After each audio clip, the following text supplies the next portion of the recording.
Good afternoon. It's good to be with you all again. I welcome you with all my heart. This is our fourth and last class of this series, From Maya to Mysticism. And I think we're going to focus mostly on healing and on practice today. You'll find on the coffee table over there a letter that another Infinite Way teacher has put out. This particular one is called Practice, and it discusses the problem or the spiritual practice, the necessity of spiritual practice, and what spiritual practice is all about. And I think we'll get into that a little bit, but there's a copy there for everybody, and you'll want to look at that, I think. I also put out a reprint of one of Robert's satsangs. It's essentially Robert's collection of wisdoms, like the wisdoms in the Infinite Way that Joel put in the book The Infinite Way, and Robert has a collection of wisdoms which I typed up about 5 years ago from one of his satsangs.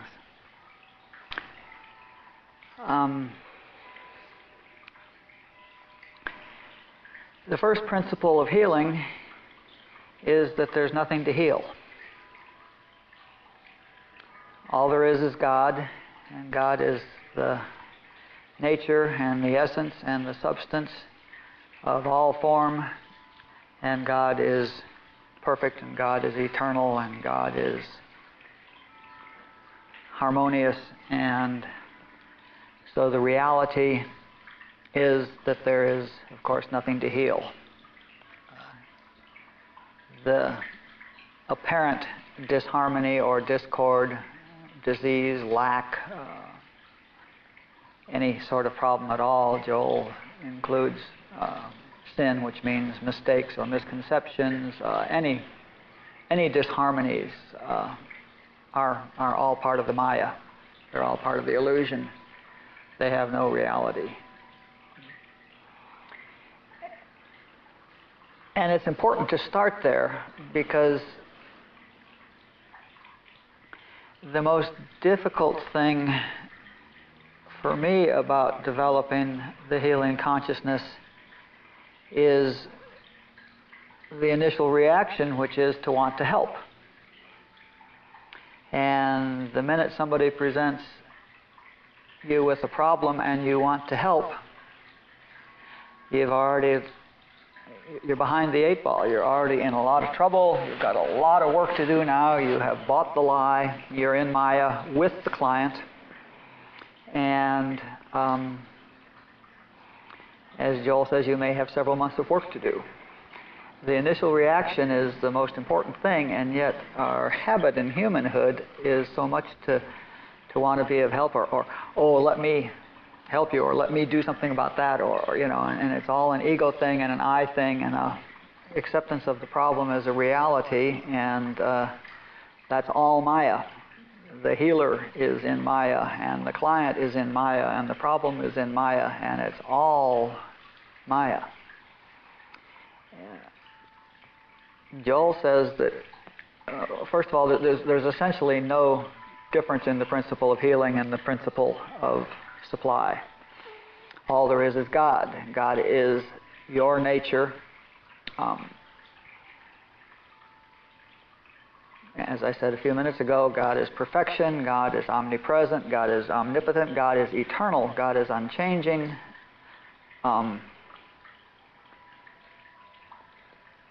The experience that we have in Maya is an outpicturing of our own state of consciousness. The experience that our client is having in Maya is an outpicturing of their own state of consciousness.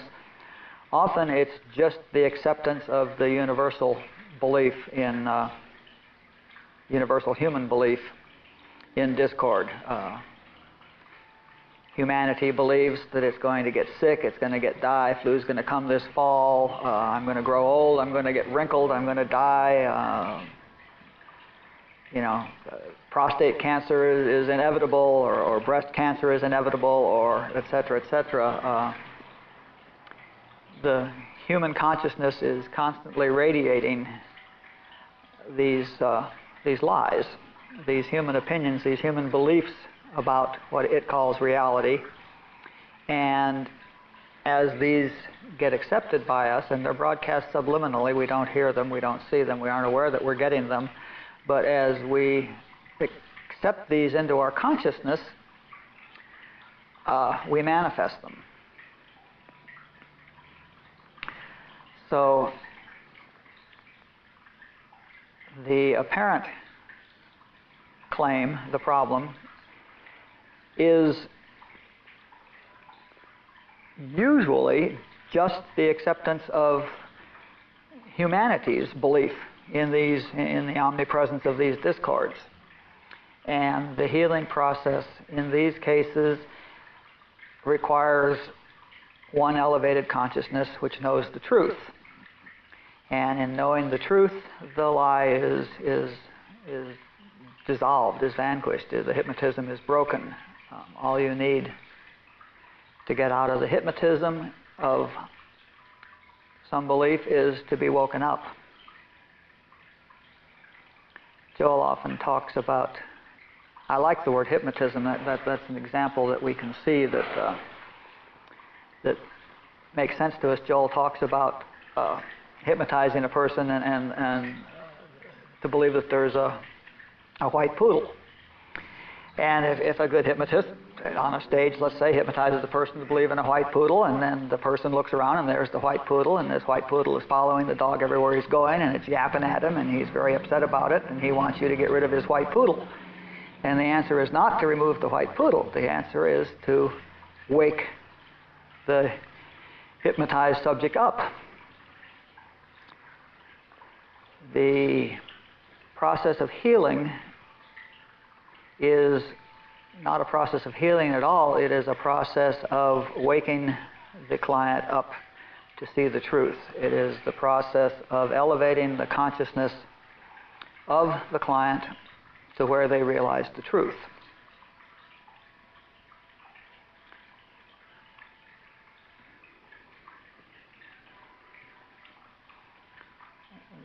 The other example I like is the example of driving in the desert on a hot day, and you drive over a hill that's a rise, let's say, and you look out and you see the road in front of you and it's completely covered with water. It's obviously wet. And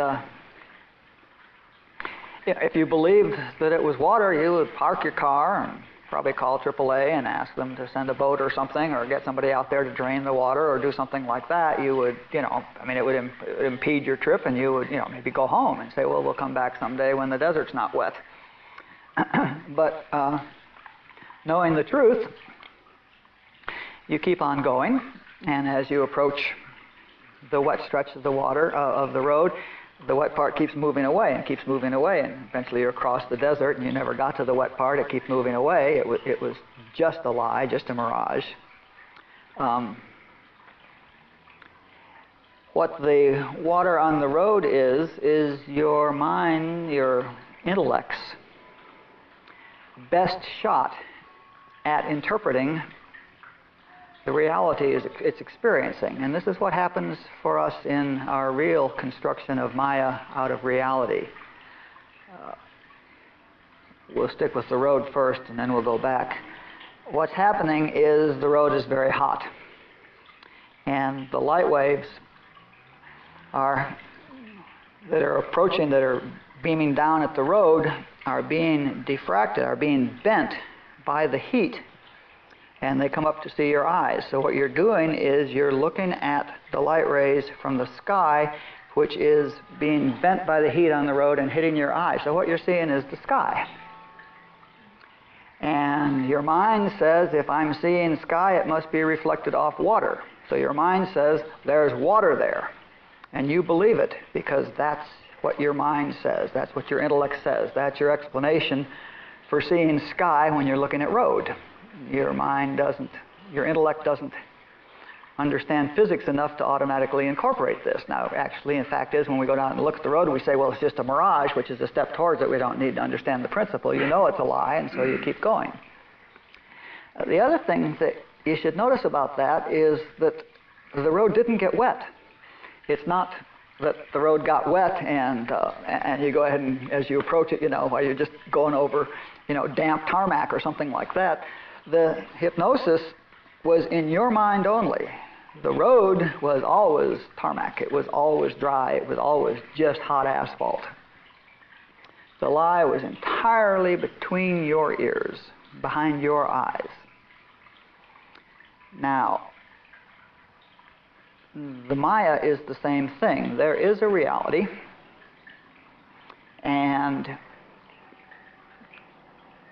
we, in our limited consciousness, are out picturing that reality as best we can, and that is what we are seeing as matter, as all the experiences we have in the 3D world. This is just our consciousnesses, our intellects, our mind, not our mind, it's in the mind that we see it, but this is just our reinterpretation of the reality.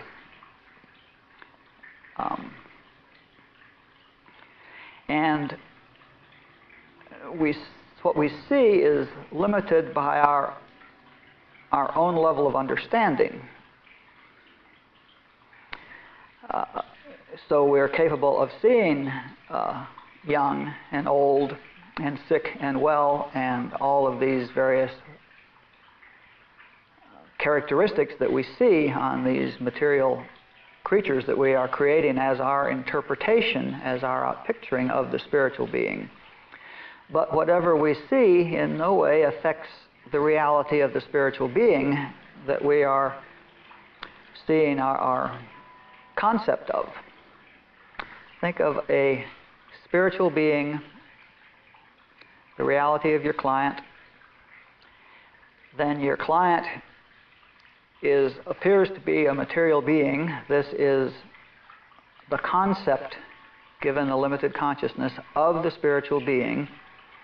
And the client has a concept of cancer because universal human consciousness thinks that you should have cancer by the time you're that age or you're of that sex or whatever. So we have this picture of a cancerous middle-aged person. The truth still is the spirit, the perfect spiritual being. The road is not wet. The road just looks wet. The enlightened driver keeps driving across the desert and never needs a pump, never has a problem, just drives across the desert, gets to the other side, and was never a problem with it. The enlightened person ignores the symptoms, knows it's not true, and realizes the truth. A person with a consciousness like Joel, who spent 24 hours a day in the consciousness of the presence of God, even when he was teaching, even when he was doing anything else, there was a part of his mind that was aware of the presence of God. This is also true of Robert. Robert told me that he sees the same thing we see, but he never believes it. He never for a second believes it. He always knows that this is just the concept of the spiritual truth. And so a person like Joel, whose mind was constantly stayed in his oneness with God and who constantly knew the truth of the harmony of God and the eternality and the unchangingness of God and all of that, when he was confronted by a client with a claim, knew the truth. There was never a flicker. And the person, by reaching out to Joel, contacted God. Because to contact Joel was to contact God. In contacting God, the person's consciousness was lifted. In the lifting of the consciousness, the picture changes because the picture is an outpicturing of your consciousness. And if your consciousness changes, the picture must change. That's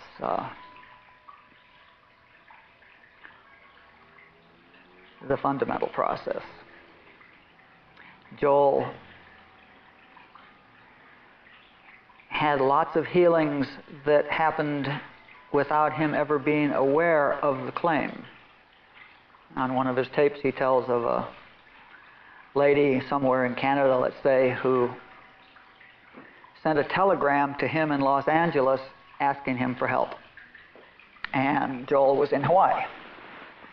And the people in Los Angeles mailed the telegram to Hawaii. And Joel got in the mail one day the letter with the telegram in it, and the letter from the lady with a nice check in it, thanking him for this wonderful healing. And she had been unable to walk and could walk now. It was a very significant healing and all this, and they both arrived in the same mail. The fact was, she had reached out to Joel and had contacted God, had been lifted, and the picture changed. Joel, the individual, didn't need to even know about it. In Jesus, the woman touched the hem of his robe as he walked past and was healed. It's the reaching out. The consciousness of the healer is the consciousness which knows the truth. And the reaching out of the client to the practitioner makes contact with that consciousness and gets lifted to seeing the truth. This brings to mind the practical matters. Obviously, the success and the quickness and the miraculousness of the healing depends on two things. One is the elevated state of the consciousness of the practitioner, and the people who are able to spend 24 hours a day in that consciousness, or who are able to spend most of their day working on that consciousness or in meditation like Joel did. Joel was, constantly in meditation and slept very little. He slept 3.5 hours a day and was constantly in that consciousness. And so it was very high, and the healings were very quick and very miraculous, most of them. And this would also be true of Jesus.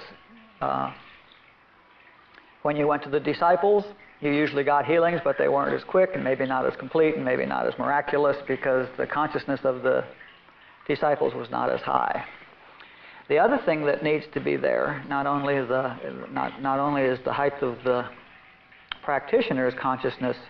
Height is the degree of awareness, the degree of realization. Height is a bad word. It's not height and high consciousnesses and low consciousness. There is relative degrees of awareness of truth, of awareness of the omnipresence of God. And in any event, the other thing that has an effect on the efficacy of the healing is the client. If the client is absolutely refuses to accept truth, is incapable of being lifted, then there probably will not be a healing. There may be, in the case of a really elevated person like Joel, a brief healing, but the symptoms will reappear, and other problems or different problems, or the cancer will show up. Instead of being on the left elbow, it'll be on the right shoulder, or it'll move around, things like this.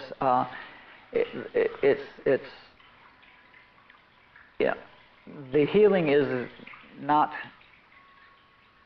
a result of is dependent on the change in consciousness of the client. The client must be lifted. The other thing that can prevent healings is if the client is clinging to the belief that's causing the appearance. Joel breaks healings down into 3 or 4 groups, but I'll go with 3. He says 60% of the problems are just a result of the continual subliminal broad case of universal human consciousness, and these can be just healed instantaneously just by the acceptance of that fact. He says another 20% are brought about by religion. This was back in the days when he's talking about church-going religion, pre-metaphysics religion, where people and the source of this problem is guilt. That you're never going to church enough, and you're guilty for this and guilty for that, and the church is continually telling you that you're going to go to hell or this or that or the other thing, and he ascribed 20% of the problems. Jewish people are getting sick because they're not going to church on Saturday, and Christians are getting sick because they're not going to church on Sunday, but Christians are okay if they stay home on Saturday, and Jews are okay if they stay home on Sunday, and He said Christian ladies have to wear a hat to church, and Jewish men have to wear a hat to church, and on and on and on. But he ascribed a lot of that to that, and those are harder to lift than just the casual acceptance of a universal human consciousness believing in disease and stuff like that, because the belief is more entrenched. And the other kind is personal beliefs that we have that are really entrenched in us, things we've believed for a long time. It's very difficult to cure long-term things that people have had for a long time and are part of them, and they sort of cling to them. And the other thing is, if the client is getting a lot of drama out of the problem, it may be difficult to remove the appearance of it because they're using it. So it's a twofold thing. The client has to bring a consciousness that is prepared or desirous of being lifted. There's another point that I had just a second ago. Joel also comments on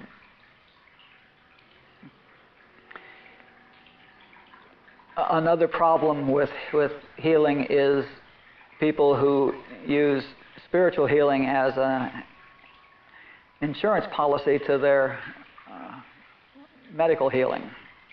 They think, well, just in case the chemotherapy doesn't work, I'll also do a little spiritual work as well. I'll get a spiritual practitioner to come in. And Joel's comment is that almost never works, because the fact that you're doing chemo says you believe you have it, and now you've got a real disease, and you're in the drama of the doctor, and you're in the drama of all the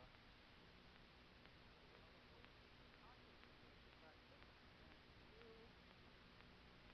are presented with a case and have the experience of the consciousness of the click of the awareness of God and see the symptoms removed, and there's no other answer, then your level of consciousness rises.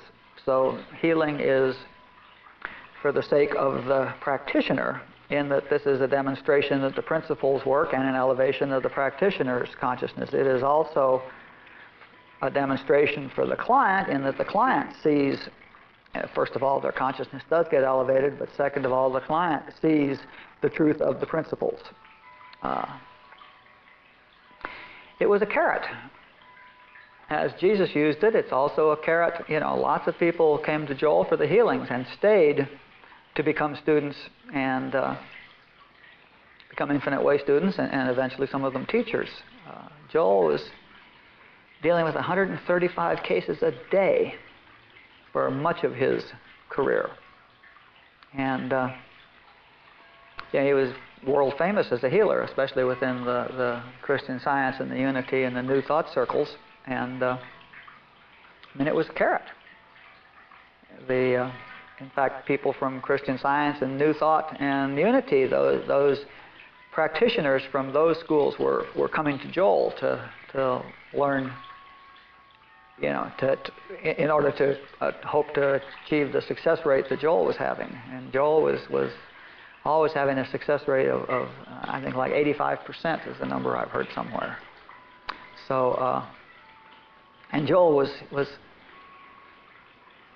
healing all sorts of things. I mean, from withered arms and malformed births and cancers and tuberculosis and it didn't matter what. Joel just knew the truth and watched it dissolve.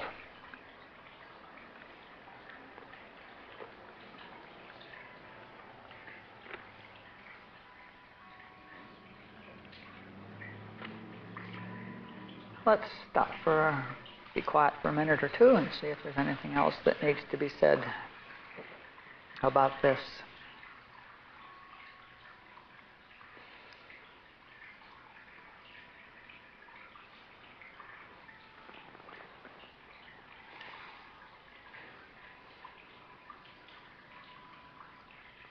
I guess the other thing that I want to talk about a little bit is practice. We've all gotten a lot of, well, for some not new information, but we've all heard a lot of information over the last 4 weeks presented in sort of a compact way, and in order for this to have any effect on your experience, it will be necessary for you to practice.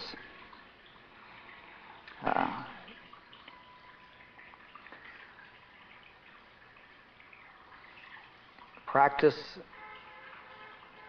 requires discipline. It requires paying attention to your mind. The reality is that your experience is an outpicturing of your mind.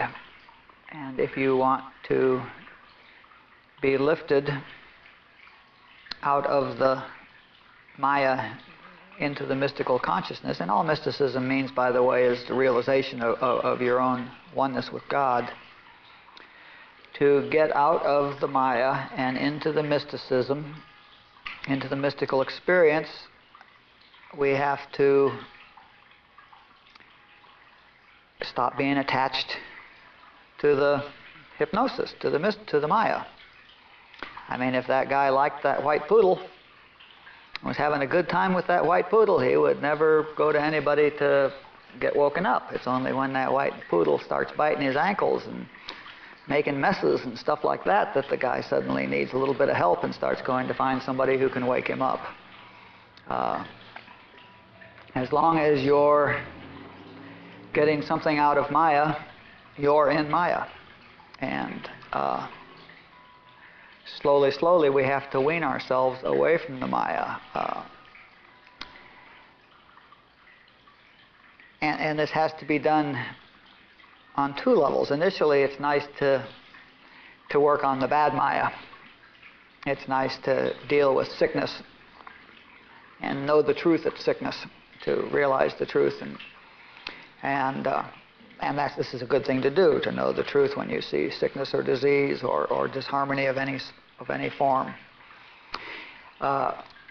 It requires more attentiveness than that. It also requires that when you hear the lie being presented to your consciousness, that you know the truth.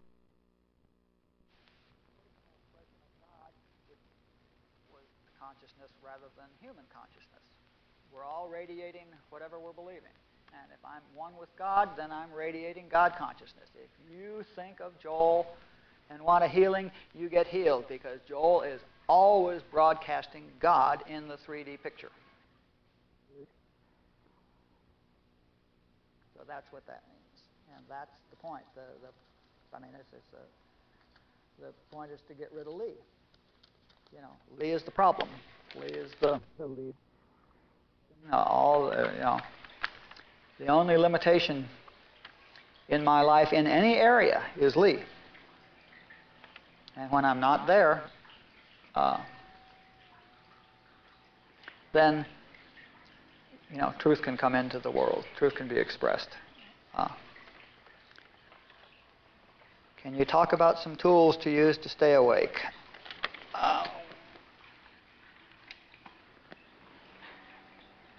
It's a matter of discipline. It's a matter of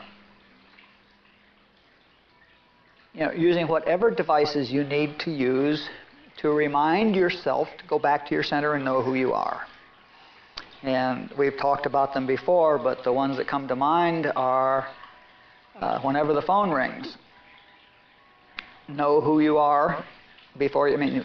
Use the phone bell as a reminder. Build the habit of when the phone rings, wondering, which expression of God is on the phone, and remembering who you are. When you go out the door,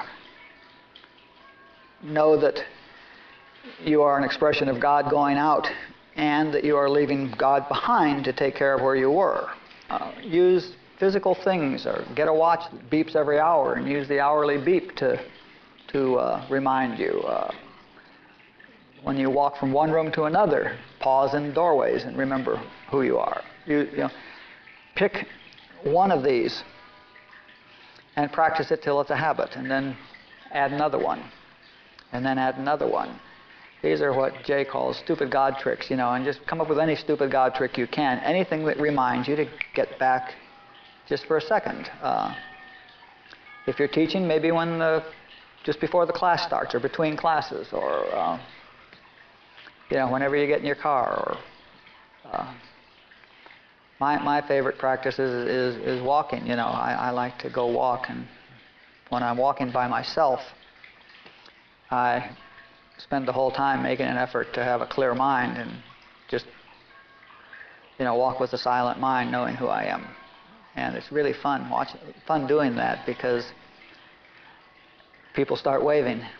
People, the ones that always just walk by and keep going, they just say hi. People say hi. When I'm walking there with a silent mind, people say hi. I mean, it's real clear that that's happening, that I'm broadcasting a different message. And I'm not conscious of anything I'm broadcasting or anything at all, but it's real clear that people are getting it. That sort of game.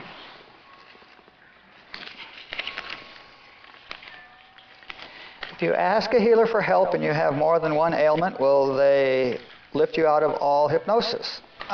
That doesn't depend on the healer. The healer doesn't need to know what the problem is. The healer, the first thing you do in healing is forget who the claimant... let me talk about that for a second. The first thing you do in healing, not only do you not want to help the person, but you forget the person and you forget the claim. Because if somebody calls you and says, I've got tuberculosis, and you decide you're going to deal with tuberculosis, you've lost. What you need to deal with is that there is no such thing as disease. What you need to deal with is God is here, and therefore there is no such thing as disease. You start with God, you drop the person, you drop the claim, you go to God. And your realization is about God and the nature of God.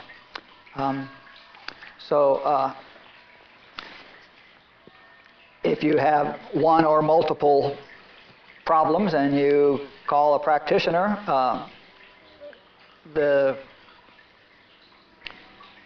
only thing that would perhaps prevent one from being solved and another one being solved is your attachment to the one that's not solved. I mean, if you get a healing in one and you don't get a healing in another one, if that happened to me, I would then look at why I was clinging to the one that was not apparently removed.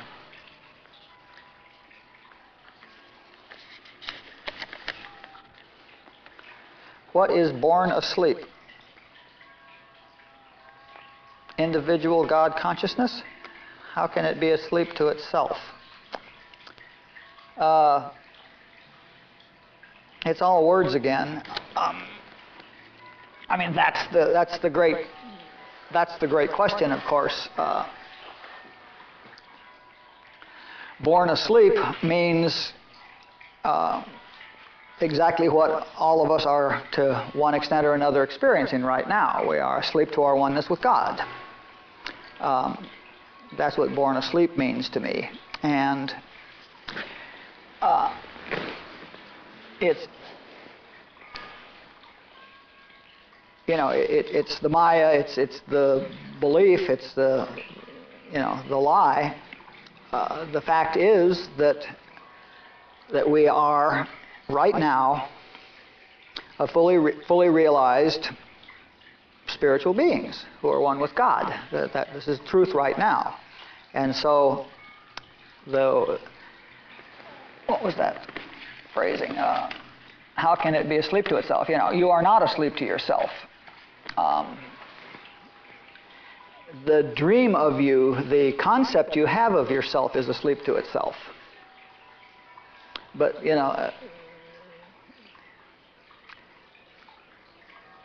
this is one of those things that is so difficult to talk about, because the whole language assumes the reality of the dream.